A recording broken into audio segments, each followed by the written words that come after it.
today. I'll leave that to you. You're up first. Oh, Lord.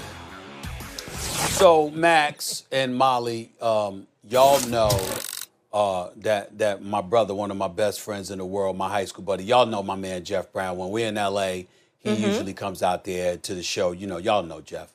What you may not have known is that Jeff is a lifelong New York Jets fan. That's bad in and of itself. The fact that he's contaminated my godchildren by making sure that they're Jets fans too is just beyond comprehension, okay? I bring that up because yesterday the New York Jets win a game, and Jeff is in his backyard with a huge smile on his face, wearing a Curtis Martin jersey with a big smile about how they won.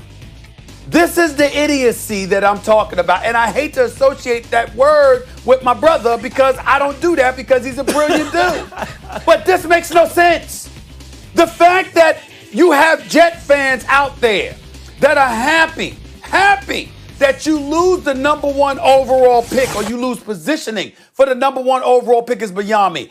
Do they not understand that folks are talking about Trevor Lawrence like they talked about Peyton Manning?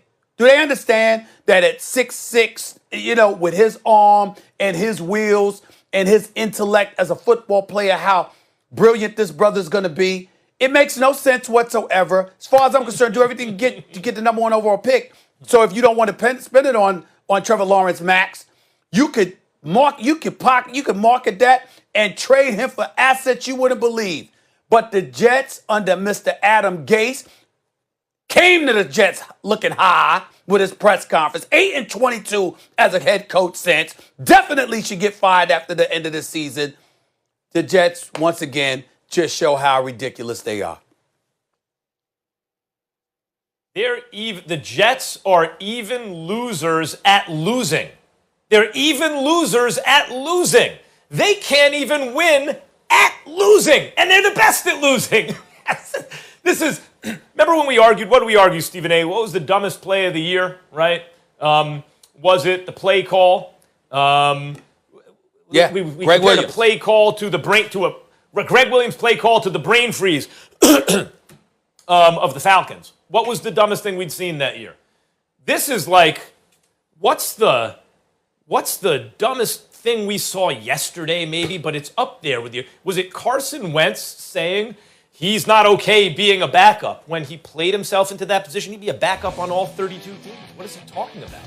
Like he's okay with a trade. Okay with a trade. You're lucky to get traded. Who's going to take you with that contract? The Jets, or is it the Jets winning that game? I think it's the Jets winning that game. I think it's the dumbest thing I saw over the weekend or heard about. And the Rams, by the way, look, LA is a team that can fall into some traps. Remember they lost that game to the Niners when they were on a roll? Then they beat Arizona and they beat the Patriots handily, 24-3. And you have the Jets, that's a gimme. And you lose that and you fall out of first place in your division. Rams may not emotionally be ready for better things because they can fall into traps still. The Jets blowing the number one pick with a win against a team like the Rams is the most Jets way to win I can think of. It is the loser's way to win. They can't even win at losing.